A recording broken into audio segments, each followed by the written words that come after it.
We're going to cover some serious topics, but I'm going to try and keep it fairly light-hearted if I can and tell you some stories, really. I've been to lots of countries over the years, and I can't talk about all of them, and I won't bore you.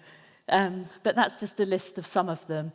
And I'm just going to give you literally a whistle-stop tour of my experience, and then stop at some key points.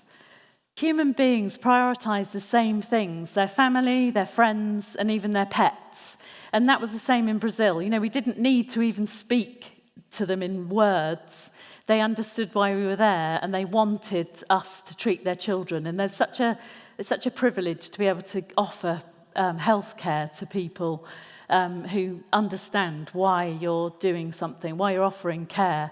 Never underestimate the heart sink presentation. So, you know, like I've alluded to, in Gaza, people would come with apparently nothing, and you'd think, gosh, and some of the staff got quite irritated with people, and I thought that actually, because it was such chaos outside, and people had no control over their environment whatsoever, but we provided a calm, organised environment for people to come into, where we knew what we were doing. So there was structure, and people recognised it as something that was pre-existing, that, oh yeah, this is a hospital, I recognise this is something that's from normal times. And I think that's why people came to see us, not making up things exactly, but just for some emotional reassurance, even if they didn't have very much apparently wrong.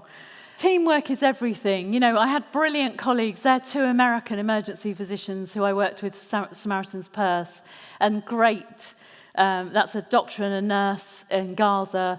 You know, teamwork is everything wherever we are. And, you know, to build team, obviously it involves eating dodgy food together, but also just we had structure and training. So I tried to do a little training exercise with the team every day so that we could get better and better at managing casualties in particular and triaging people as well. And that happens everywhere, but in particular in Gaza, because we saw so many patients. Kindness and compassion must be central and a hallmark of your work. This is the last thing. This gentleman could speak really good English, and this is his mum. She had really bad cellulitis. She was 95. She had dementia, and I said, right, she needs to be admitted. And he said, I'm not admitting her to hospital. She won't cope. So I said, okay, let's just if you can, bring her every day to hospital for IV antibiotics, and we'll get her better. And she did get better, but she died last week of something else. You know, she was 95. She got married when she was 12.